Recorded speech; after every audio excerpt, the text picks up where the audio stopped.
Olá a todos, bem-vindos à nossa primeira reflexão deste novo tempo em que estamos com as nossas portas fechadas. Vamos procurar fazer isto todas as terças-feiras, em edição às quintas-feiras termos o nosso 7 minutos, como é nosso hábito, e aos domingos vamos procurar, entretanto, começar a transmitir os nossos cultos em direto. É um tempo difícil para todos, é um tempo em que o nosso coração fica triste, não estamos juntos na casa de oração, mas mesmo assim vamos procurar manter-nos em oração, oramos pelo nosso país, por esta fase, por o nosso mundo que atravessamos no meio desta pandemia, continuamos a orar por nós próprios, uns pelos outros, e acima de tudo continuamos também debaixo da palavra de Deus e continuamos a querer nos alimentar da palavra de Deus. E é nesse sentido que hoje gostava que refletíssemos um bocadinho acerca de um salmo da Bíblia, que é talvez o meu salmo favorito, ali taco a taco com o salmo 119, que é o salmo 110. O salmo 110 é um salmo curtinho, 7 versículos. No entanto, eu arrisco-me a dizer que é o salmo que mais eixos, que mais ligações tem com outras partes da Bíblia.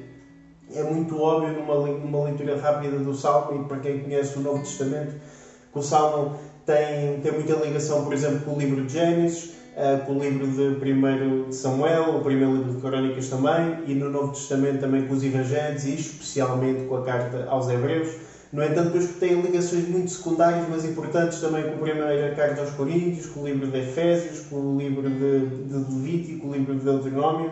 Portanto, é um salmo pesado, pequeno, que tem muita importância no contexto bíblico e na literatura bíblica. Para além disso, é um salmo que tem várias peculiaridades. Eu disse mal a palavra, mas pronto. É um salmo estranho, é um salmo que tem algumas coisas muito próprias que parece que o tornam diferente e difícil de interpretar para quem não conhece principalmente o Novo Testamento, e por causa disso tem havido muita crítica da parte dos teólogos liberais, alemães, por exemplo, acerca deste salmo, mas no entanto, para quem conhece o contexto do Novo Testamento e olhar para este salmo à luz do Novo Testamento, é uma riqueza enorme acerca da pessoa de Jesus Cristo. E precisamente este mês na nossa igreja temos estado a pensar acerca de um tema tão importante. Eu creio em Jesus, o Filho, nomeadamente Jesus, o Filho de Deus, Jesus, Deus encarnado, Jesus, Deus, Jesus como parte integrante da Trindade. E este salmo é de veras importante para entendermos isso. Então, sem mais demoras, vamos ler o texto bíblico em si, Salmo 110, versículo 1. Disse o Senhor ao meu Senhor: assenta-te à minha direita, até que ponha os teus inimigos debaixo dos teus pés. O Senhor enviará de Sião o cetro do seu poder, dizendo: domina entre os teus inimigos. Apresentar-se-á voluntariamente o teu povo no dia do teu poder, com santos ornamentos. Como o orvalho emergindo da aurora serão os teus jovens. O Senhor jurou e não se arrependerá: tu és sacerdote para sempre, segundo a ordem de Melquisedeque. O Senhor, à tua direita, no dia da sua ira, esmagará os reis. Ele julga entre as nações, enche-as de cadáveres, esmagará cabeças por toda a terra. De caminho, bebe na torrente e passa de cabeça erguida. Até aqui a palavra de Deus. A primeira coisa estranha, a primeira peculiaridade que encontramos neste salmo é que, se olharmos para aquilo que se chama o subscrito, para o títulozinho que está por cima do versículo 1, as nossas Bíblias normalmente vão trazer a expressão Salmo de Davi, ou alguma coisa similar. Portanto, temos aqui indicação, e esta indicação é muito antiga mesmo, que este salmo foi escrito por Davi, nomeadamente pelo rei Davi, que é uma figura muito conhecida no contexto bíblico, e mesmo na cultura popular é bastante conhecida. Davi foi um rei importante do reino de Israel, o iniciador de uma dinastia que governou pelo menos a metade sul do reino, depois de uma guerra civil, de uma divisão durante séculos. É famosamente conhecido por quem, quando jovem, derrotou o grande guerreiro Golias, o filisteu, de uma altura enorme. Foi um bom rei, um rei que viveu perto de Deus, apesar de ter os seus erros na vida, mas era um rei que tinha um relacionamento muito próximo com Deus, e é um autor de vários salmos. Ele era um rei poeta, um bocadinho como o nosso Dom Inês, um homem de espada, mas também um homem da pena e da poesia dos salmos. E então ele escreveu-nos este salmo. E eu tenho para mim que quando ele escreveu este salmo, ele não tinha bem noção daquilo que estava a escrever, até certo ponto tinha, mas até outro ponto era o Espírito Santo que estava a guiar a pena dele. a escrever estas palavras, porque estas palavras têm uma dimensão que, à luz do Antigo Testamento, não são perceptíveis e não conseguimos entender. Como eu já disse há pouco, este salmo só ganha a sua plena expressão no Novo Testamento com a vinda de Jesus Cristo. Então, o que é que isto tem a ver com a primeira estranheza deste salmo? Bom, tem a ver que a primeira frase que temos neste salmo é: disse o Senhor ao meu Senhor. Ok, no português temos duas vezes a mesma palavra, a palavra Senhor e a palavra Senhor.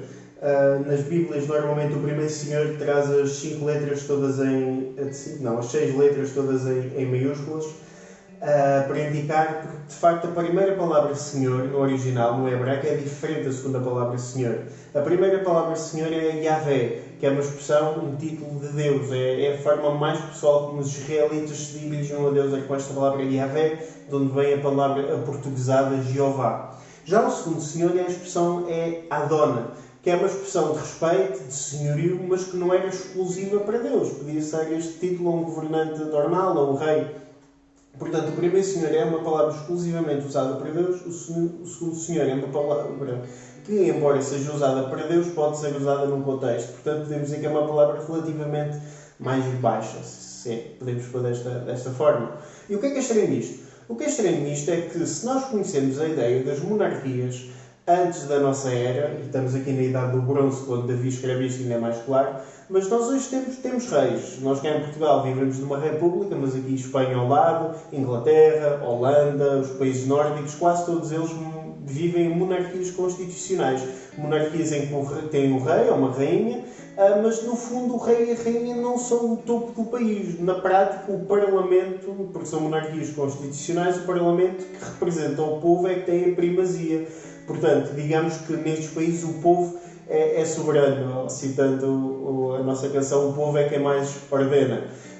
Mas no tempo de Davi, na Idade do Bronze, naturalmente isto não acontecia. O rei era a pessoa de facto mais importante e mais relevante. Ou seja, é muito estranho Davi estar a dizer, diz o Senhor ao meu Senhor, porque supostamente entre Davi e Deus não havia ninguém mais importante. O sumo sacerdote, na perspectiva bíblica, de certa maneira estava abaixo do rei. Mas, no entanto, Davi diz claramente que há alguém entre ele e Deus. Isto é uma coisa que na altura não fazia sentido, porque o rei era o expoente máximo. Entre o rei e Deus não havia nada. Era o rei e depois tínhamos Deus. O rei seria o Adon e Deus seria o Yahvé. Mas Davi, quando escreve isto, é rei em poder e um rei forte, um rei que centralizou muito a nação tribal, está a dizer isto. Então há uma coisa que não faz sentido neste contexto. A outra coisa que não faz muito sentido é que, como eu já disse, este versículo, ou melhor, este salmo tem 7 versículos. E 6 destes 7 versículos, nomeadamente o versículo 1, 2 e 3 e o 5, 6, 7, são versículos que falam para um rei guerreiro. São um salmo de guerra, um salmo de louvor, se quisermos assim, a um rei, a um conquistador, a um vencedor, a um guerreiro no campo de batalha. Mas aqui no meio cai aqui um bocadinho de paraquedas o versículo 4. Porque o versículo 4, o Senhor jurou e não se arrependerá, tu és sacerdote para sempre, segundo a ordem de Melquisedeque.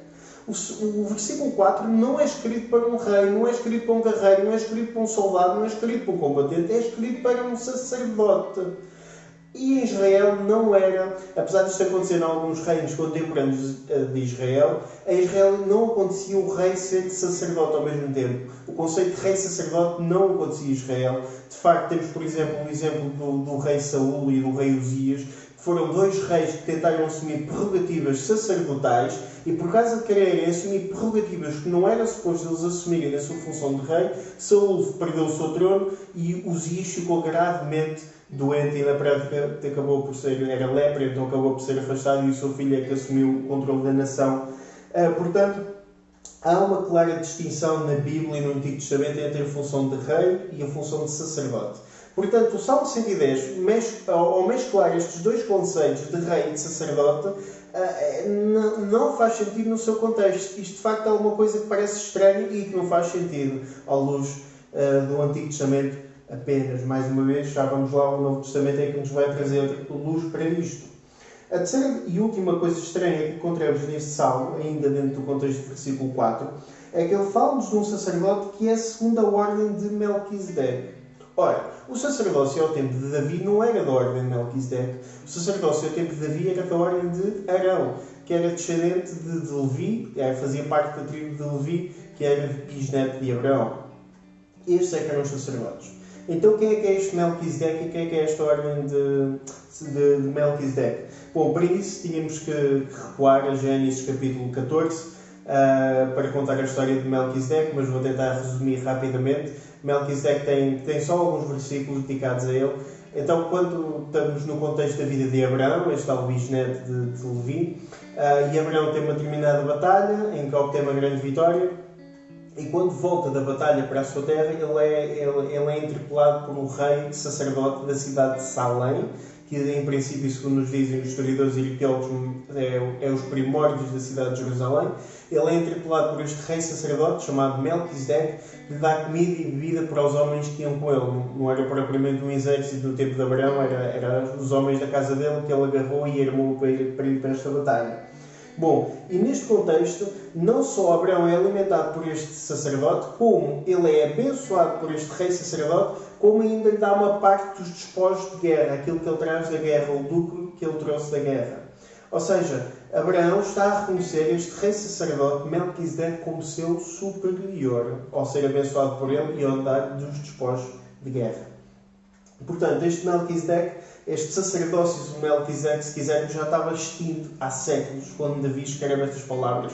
O sacerdócio que estava em função era o sacerdócio da ordem de Arão, nomeadamente da tribo de Levi, nomeadamente bisneto de Abraão. Porquê é que isto é importante? Isto é importante porque quando chegamos ao Novo Testamento encontramos resposta para todas estas estranhezas que encontramos neste salmo. Recuando à primeira estranheza, ao versículo 1, disse o Senhor ao meu Senhor, o próprio Jesus Cristo nos fala acerca disto. E vamos rapidamente abrir em Mateus, no capítulo 22, em que Jesus precisamente nos fala disto. Em Mateus 22, versículo 41, mas encontramos também em Marcos 12 e em Lucas 20 este encontro de Jesus e esta conversa de Jesus também. Jesus diz-nos assim: reunidos os fariseus, interrogou Jesus: que pensais vós do Cristo? De quem é filho? Responderam-lhes eles: de Davi. Replicou Jesus: como, pois, Davi, pelo Espírito, chamou-lhe Senhor, dizendo: disse o Senhor ao meu Senhor, assenta-te à minha direita, até que eu ponha os teus inimigos debaixo dos teus pés. Se Davi, pois, lhe chama Senhor, como é que ele é seu filho? E ninguém lhe podia responder a palavra, nem ousou alguém a partir daquele dia fazer perguntas. O que é que isto tem de interessante? Claramente, no tempo de Jesus, quando liam o Salmo 110, eles identificavam como um salmo que falaria do Messias. Porque, logicamente, esta questão de disse o Senhor ao meu Senhor tinha que apontar que aquele que estava entre Davi e Deus seria o Messias que haveria de vir. Só que havia muito naquele tempo a ideia que o Messias seria humano. Bom, e na perspectiva humana, em muitas culturas, na cultura daquele tempo certamente, e na nossa cultura até bem um pouco tempo, havia sempre a ideia que o pai tinha de ser sempre mais honrado que o filho, o avô mais do que o pai, o bisavô mais do que o avô. Ou seja, quanto mais velhos nós estivéssemos na geração, na árvore familiar, mais respeitada era a pessoa. E então o Jesus claramente diz, com este método de pergunta-resposta, que o Messias haveria de ser filho de Davi. E então, como é que Davi chama Senhor a alguém que haveria de ser seu filho? Isso nunca poderia acontecer na cultura do primeiro século, na cultura hebraica. Um pai nunca seria, ou melhor, um filho nunca seria senhor do seu pai, independentemente do pai ser um lavrador que tinha um quintalzinho e o filho ser um grande guerreiro. Isso não acontecia. Mesmo assim, mesmo que a vida do pai fosse completamente banal e a vida do filho fosse completamente extraordinária, o pai ainda era mais digno de honra do que o filho. Então Jesus está-nos aqui a demonstrar uma coisa. Ele está-nos a demonstrar que pelo Espírito foi revelado a Davi que Jesus não seria meramente humano. Porque se Jesus fosse meramente humano, Davi nunca na vida lhe chamaria de Senhor. O que Jesus nos está a dizer é que Jesus de facto é mais do que humano. Jesus é de facto filho de Davi, mas também é filho de Deus e é parte com Deus. De outra forma, Davi nunca lhe chamaria filho e muito menos lhe chamaria filho inspirado pelo Espírito Santo, como Jesus diz aqui claramente no versículo 43 daqui de Mateus 22. Então esta peculiaridade, esta estranheza do primeiro versículo do Salmo 110 tem a ver com isto. Davi está a profetizar que há de vir um Messias e esse Messias será mais do que ele, porque ele de facto será verdadeiramente Deus e verdadeiramente Filho de Deus. A segunda estranheza que falámos é o facto do Salmo se dirigir tanto a um rei, guerreiro, como a um sacerdote. E este facto é particularmente peculiar no Antigo Testamento, como vimos, mas à luz do Novo Testamento não será tão estranho, porque quando vemos no cômputo geral do Novo Testamento, Jesus foi alguém que uniu tanto a prerrogativa real, tanto o peso real, como o sacerdotal. Ou seja, Jesus, tal como Melquisedeque, já vamos ao Melquisedeque, seria tanto rei como sacerdote. A carta aos Hebreus claramente mostra Jesus como um sacerdote, e ele vai buscar Melquisedeque nos capítulos 5, 6 e principalmente no capítulo 7 de Hebreus. E, por exemplo, o livro do Apocalipse, o Evangelho segundo Mateus, são livros que nos mostram claramente Jesus como uma pessoa real, como um rei que reina e um rei que vai ter batalhas. Então esta estranheza do Salmo 110 de facto só se pode aplicar a alguém como Jesus, porque no Antigo Testamento não havia reis sacerdotes. Jesus é verdadeiramente um rei e um sacerdote. Ele é um rei que reina neste momento, que está assentado à direita do Pai, que reina no reino espiritual, no reino de Deus, que é a sua igreja, e que um dia vai voltar e vai reinar fisicamente nesta terra como um rei com vara de ferro, que vai reger numa teocracia, se quisermos, numa verdadeira teocracia, num verdadeiro governo em que não é o povo que manda, não são reis que mandam, mas é o próprio Deus, na pessoa de Jesus Cristo, que vai reinar nesta terra. E este Salmo 110 já nos está a profetizar acerca disto. Este Messias será um Messias sacerdote, que vai redimir os pecados do seu povo, que vai fazer o sacrifício e ao mesmo tempo ser o sacrifício, mas também é um sacerdote que vai ser rei, vai reinar, vai mandar, vai comandar este mundo. E por isso é que neste salmo temos esta mescla entre um rei e um sacerdote, alguma coisa que não faz sentido em mais ninguém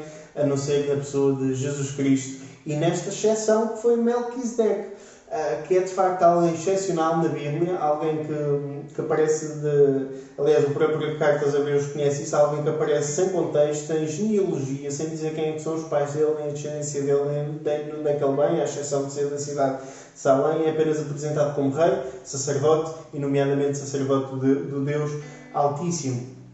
E o que a Carta aos Hebreus nos vai explicar, porque sendo Jesus rei, descendente de Davi, ele seria da tribo que era vulgarmente chamada a tribo real, que é a tribo de Judá. E então, sendo a tribo de Judá, nunca poderia ser sacerdote, porque o sacerdote vinha da tribo de Levi, como já falámos há pouco. Mas, no entanto, Hebreus vai-nos explicar que a linhagem sacerdotal de Jesus vem antes de Levi e vem do próprio Melquisedeque. E reparem, como eu disse há bocado, Abraão reconhece Melquisedeque como seu superior.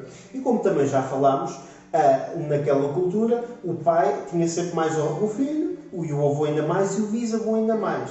E se vocês estão recordados, o bisavô deste Levi era Abraão, e Abraão era claramente alguém superior a Levi. E se Abraão era superior a Levi, e mesmo assim reconhece Melquisedeque como seu superior, está-nos a mostrar que Levi é inferior a Melquisedeque, e aquele que haveria de vir de Levi, chamado Arão, que é o primeiro sumo sacerdote, seria ainda mais inferior em relação a Levi, a Abraão e a Melquisedeque.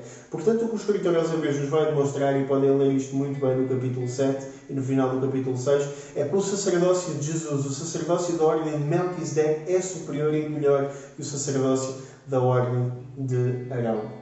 Ou seja, Jesus é um sacerdote superior, e um sacerdote que não se alicerça nesta raiz humana de Arão, mas é de um sacerdote que vem traz um rei sacerdote, um sacerdote da ordem de Melquisedeque, que podemos dizer que descontinuou o sacerdócio de Arão e que agora é um verdadeiro sacerdote que por nós está no céu a interceder. Bom, isto é uma pequena reflexão do Salmo 110, poderíamos estar aqui muito mais a explorar as minúcias deste Salmo, que é um Salmo extremamente rico, mas para a nossa vida este Salmo traz-nos, podemos dizer, algumas coisas muito importantes. A primeira é que Jesus, já no Antigo Testamento, era reconhecido como alguém que não era meramente humano, mas alguém que teria de ser divino e ter parte com Deus. O Messias não seria apenas alguém comum ou um grande homem, mas seria mais do que isso. No Novo Testamento é claro como a água, todos os livros do Novo Testamento mostram claramente que Jesus é divino e que Jesus é parte com Deus. No Antigo Testamento isso às vezes não é tão claro, mas profeticamente, já no Salmo 110 temos esta referência. Ao mesmo tempo também temos isto que nos ensina que Jesus não é apenas um rei que vai governar, nem é apenas um sacerdote bonzinho, se quisermos, que dá um sacrifício por nós, pelos nossos pecados, para a nossa expiação. Mas há alguém que junta os dois papéis num só de uma maneira que não é meramente humana. Isto tem que nos trazer uma confiança, uma alegria e uma leveza à nossa vida, sabendo que Jesus é verdadeiramente um sacerdote, que nós não temos de estar à espera e olhar para as genealogias a perceber quem é que é descendente de Arão e a pensar que quando é que vem o dia da expiação para ele ir ao templo oferecer um animal por nós. Não, Jesus foi o verdadeiro sacrifício. Sacerdote e sacrifício ao mesmo tempo, alguma coisa que podemos falar mais daqui num próximo vídeo, mas aqui a questão fundamental é esta: Jesus é filho de Davi, mas é Deus. Jesus é rei, mas também é sacerdote. E nós hoje podemos viver com essa certeza e esta confiança e podemos dizer: eu creio em Jesus, o Filho de Deus, rei e sacerdote. Rei sobre a minha vida e o sacerdote que ofereceu o derradeiro sacrifício, ele mesmo, por mim. Que Deus vos abençoe e, se puderem, reflitam mais sobre o Salmo 110 e leiam Hebreus, aqueles capítulos que eu mencionei, nomeadamente o 5, o 6 e o 7. Deus vos abençoe.